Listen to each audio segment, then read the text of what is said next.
İçi içine sığmayan da dehşet bir araçla birlikteyiz. İlk viraja geldik. Evet. Doğru parkurlar. Felaket. Tam bir viraj faresi.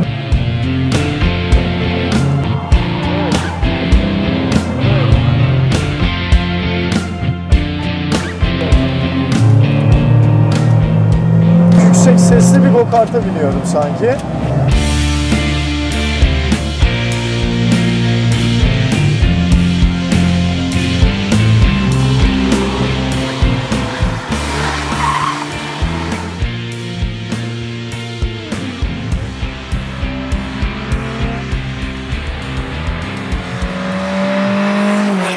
Herkese merhaba.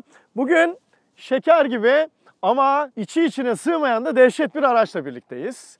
Kendisi birinci jenerasyon bir Golf. Çok sıra dışı özelliklere sahip. Biliyorsunuz birinci jenerasyon Golf'ler 1974 yılında üretilmeye başlandı ve günümüzde de 7. jenerasyonuyla yoluna devam ediyor. Yani neredeyse yarım asıra yaklaştı Golf'ün tarihi ve dünyanın da en fazla üretilip satılan araçların içinde. O kadar özel bir araç. Özellikle de bu MK1 olarak geçen birinci jenerasyonların gerçekten de fazlasıyla hayranı var. Ben de çok beğenirim. Hatta amcamın bu aracın aynısının fıstık yeşilinden varmış. Üstüne bu aracın orijinal rengi aslında fıstık yeşiliymiş. Motorunu hemen bir açmak istiyorum. Daha sonra aracın sahibi Burak'ı buraya davet edeceğim.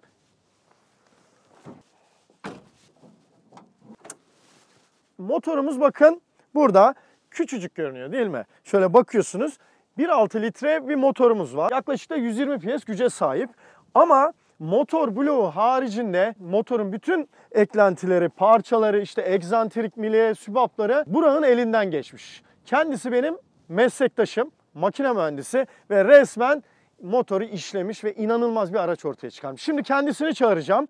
Merhaba. Nasılsın? Mükemmel yapmışsın aracını. Daha önceden kullandık biz. Gerçekten inletti virajları. Sizlere de bunları göstereceğiz. Ama isterseniz ilk önce kendisi bize anlatsın neler var neler yok aracında. Evet abi şöyle bir anlatır mısın bize nedir? Merhaba. Öncelikle güzel sözlerin için teşekkür ederim. Bana bu fırsatı verdiğin için teşekkür ederim. Biz teşekkür ederiz. Arabaya yaklaşık 22 yıldır sahibiz. Ehliyet alma arifesinde ya da yeni almışken babam satın almıştı. O günden beri de biz de. Motorla ilgili sevda şu arayışla başladı. 2 tane motor görüyorum. İkisi de 1600 cc. Biri 70 beygir, öbürü 120 beygir. Neden?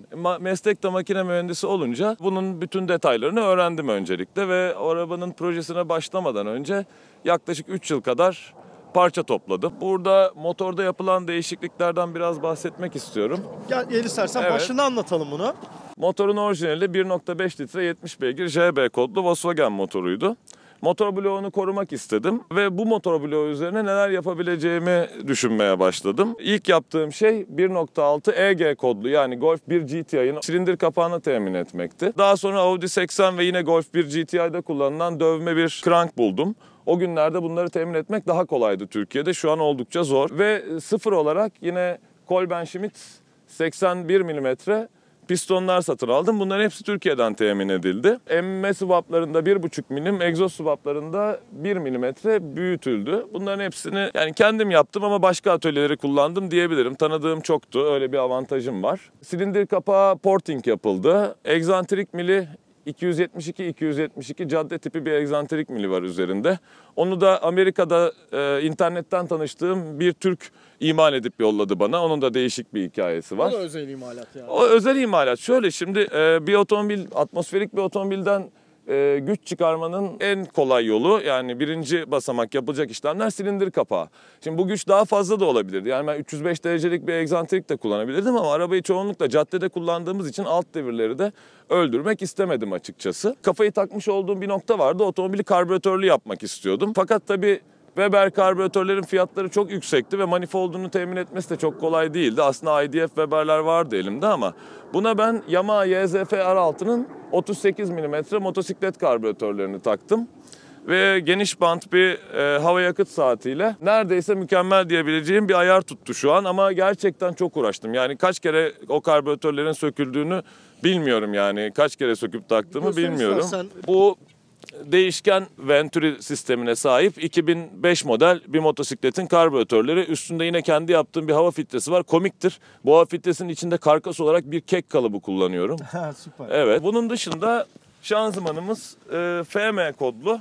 Yine Volkswagen'in kısa oranlı bir şanzımanı var. 6400 devir civarında 190 km/saat sürate ulaşıyor. Çok yüksek süratli bir otomobil değil ama keyifli kullanması. Sen gerçi çok hızlı bir araç değil dedin ama aynı dönemin Golf GTI'yi hatırladığım kadarıyla zaten maksimum hızı 190 km/saat. Zaten MK1'lerde yani dönemine 183 göre, km/saat. yani aynen sen onun fazlasıyla yakalamışsın, üstüne de çıkmışsın. Bu motor Heron motor. Silindir kapağı dizel otomobiller gibi dümdüz. Yanma odası piston içinde. Aynı motor Formula V serilerinde çok uzun yıllar kullanılmış. Orada atmosferik 80 beygir veriyor Küger-Fischer enjeksiyon sistemiyle beraber.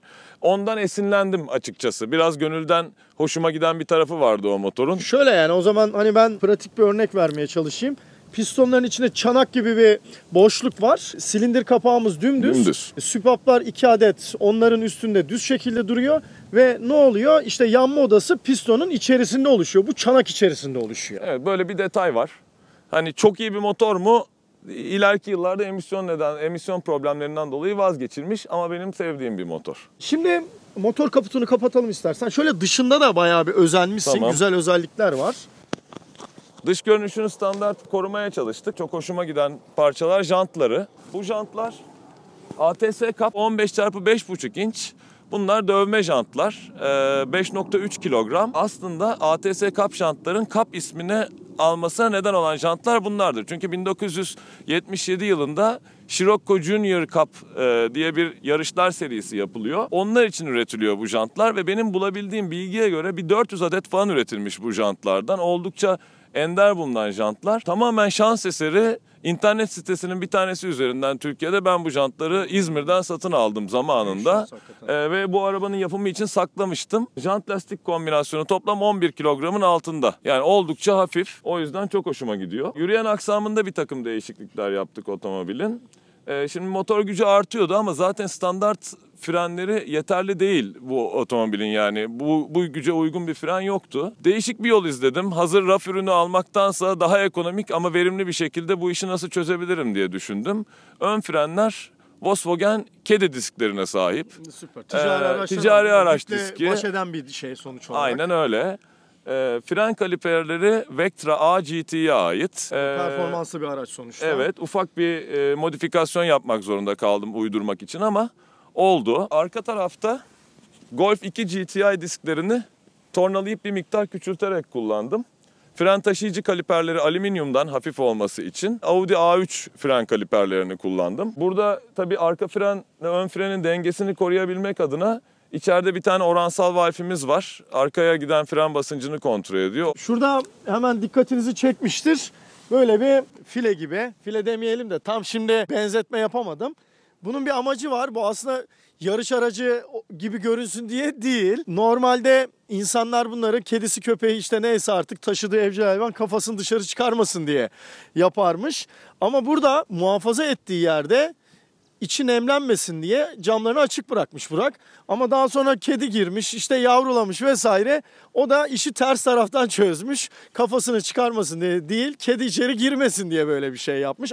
Şöyle arkasına da bakalım. Yani öyle ekstra bir şeyimiz yok. Zaten ekstra bir şey olmaması güzel. Bu arada onu da belirtmekte fayda var. İstersen şimdi çıkalım. Tamam. Şöyle burada bulunduğumuz yerde güzel sert virajlar var. Aracın karakterine uygun. Sesine uygun. Bunu bir görelim. Şöyle bir eğlendir bakalım bizi. Tamam.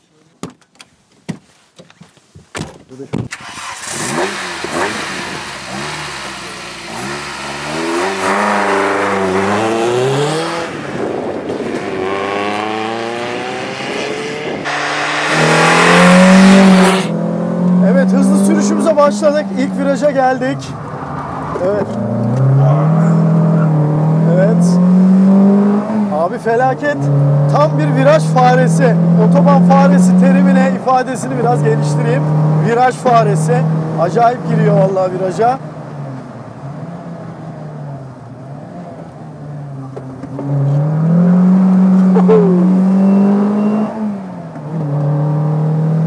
Motor gerçekten de küçük bir motor olmasına rağmen ve gücü gücü de 120 PS olmasına rağmen böyle uçuruyorsunuz, hissediyorsunuz bunu. Şimdi bir viraja daha geldik. Evet, çok da sert virajlar. 90 derecelik virajlar bu arada. Onu da belirtmekte fayda var. Yapışarak dönüyoruz resmen.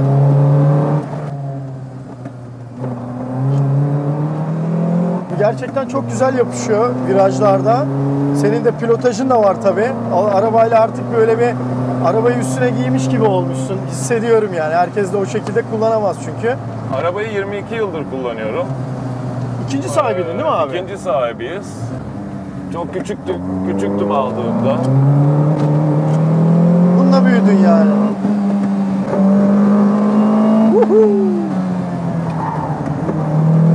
Abi süperdi bu viraj valla.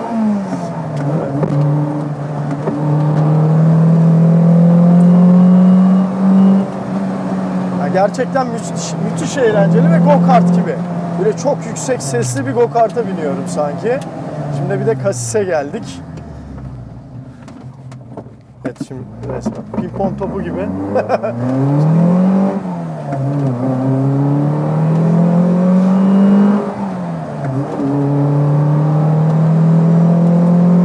Bu arada hızımız buradan da bakın 130-140'a çıkıyor. Yani şu anda adeta rally parkurunda gibi gidiyoruz. Şimdi sertte yine bir 90'lık virajımız var.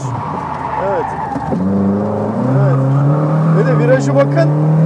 Böyle bir virajı 50-60 kilometreyle gördüğüm kadarıyla döndük ve bir basıyor ben bir görüyorum 50-60 bir basıyor Burak 100-120'ye çıkıyor. Evet.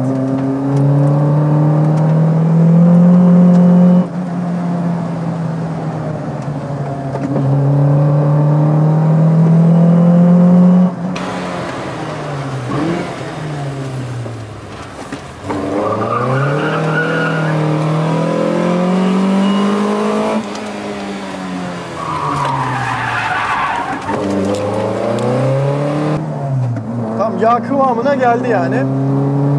Burada göstergelerimiz var çeşitli.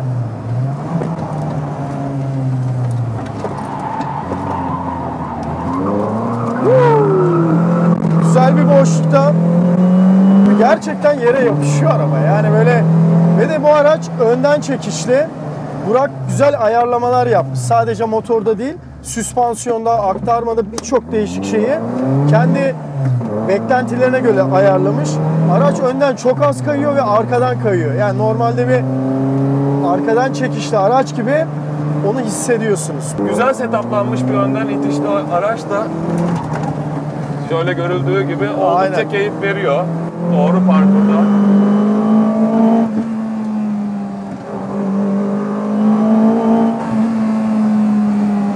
Bu arada yağ sıcaklığımız biraz fazla arttı.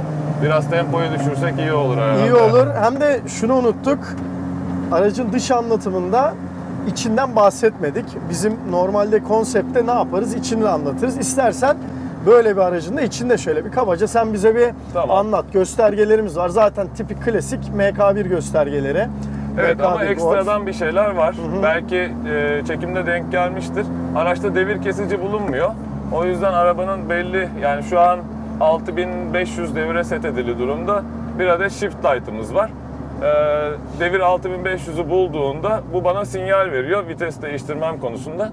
Şanzıman çok kısa oranlı olduğu için gerçekten kaçırma şansınız var vitesi fazla. Valflere zarar vermemek adına bunu taktım. Gösterge konsolu standart. Şu an 180 km/saatlik bir gösterge panelimiz var ama evde bunun komple 220'liği de var, daha takamadım. Burada akü voltaj göstergemiz var. Yağ sıcaklık göstergemiz var. Yağ basınç göstergemiz var. Bunlar bana arabanın sıhhatiyle ilgili bilgi veriyor. Mesela şu an 120 derecelere yaklaştı yağ sıcaklığı. Tempoyu biraz düşürme zamanı diyebiliriz. Burada emme manifold vakum göstergemiz var.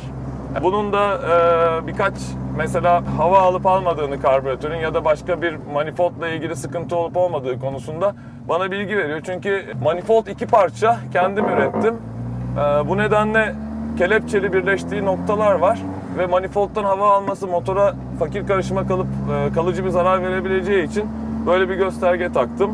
Burada da air fuel ratio göstergemiz var. Hava yakıt oranını gösteriyor. Karbüratörlü olduğu için bu da önemli. Yani herhangi bir arabada performans düşüklüğü veya bir şey hissettiğimde ilk baktığım yer hava yakıt karışım göstergesi ile EMA manifold vakum göstergesi oluyor. Bu ikisinden öncelikle karışımımızın ve manifold vakumunun doğru olduğunu anlayıp eğer bir sıkıntı arayacaksam onları pas geçebiliyorum bu şekilde.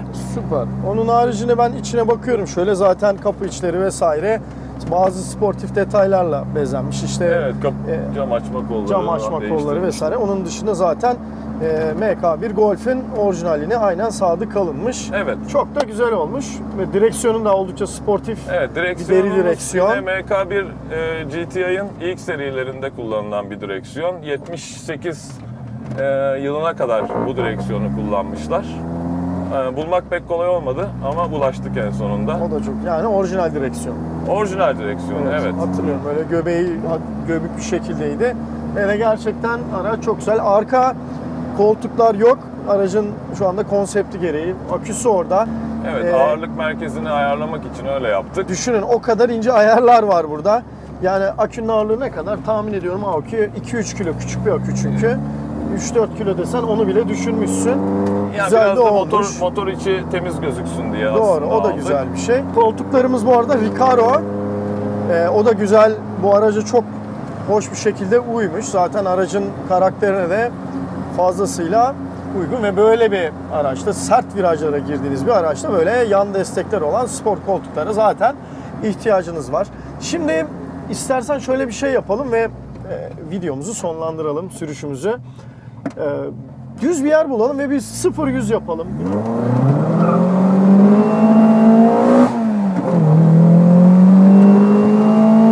Evet, 100. Çok güzel. Bayağı. Senin önceden ölçtün mü mesela? Ne kadar Yok, zaman? hiç ölçmedim. Yani bir tane şey var elimde, bilgisayar yazılımı var. Yani arabanın tork eğrisini giriyorsun, bir takım vites oranlarından jant, lastik ağırlıklarına kadar bütün her şeyi oraya giriyorsun. O yazılımda simülasyon yaptırdığım zaman böyle 7.8 saniye gibi bir şey çıkıyordu ama biraz iyimser geldi bana. Belki biraz daha fazla olabilir. Sonuçta 1600 motor, atmosferik bir otomobil bu. Doğru. Ve elektronik hiçbir kontrol yok üstünde. Tamamen avansına kadar mekanik yürüyor araç şu an. Aynen. Sonuçta karbüratörlü. Karbüratörlü. Bütün ayarları bu şekilde rahatlıkla yapabiliyorsun. Evet. İşin içine enjeksiyon girdiği zaman beyin de giriyor. En azından en eski mekanik enjeksiyon sistemlerini saymıyorum. Ama bu araçta böyle bir olay yok. Her şey tek tek ayarlanabiliyor. Ya bunu birazcık misyon edinip kendime ona göre yapmaya çalıştım. O 70'lerin havasından çok uzaklaştırmak istemedim otomobili. Çok iyi yapmışsın. Aracını bizimle de paylaştın. Bunun için sana gerçekten çok teşekkür ediyoruz Ben de ekip size olarak. teşekkür ederim. Böyle Harikulade bir bir fırsatı bana verdiniz. sürüştü. Evet sevgili takipçilerimiz, bu harika MK1 Golf sürüşümüzü de tamamladık. Biz biraz daha süreceğiz, eğleneceğiz. Umarız siz de bu sürüşü beğenmişsinizdir. Bizi de izlediğiniz için teşekkür ederiz.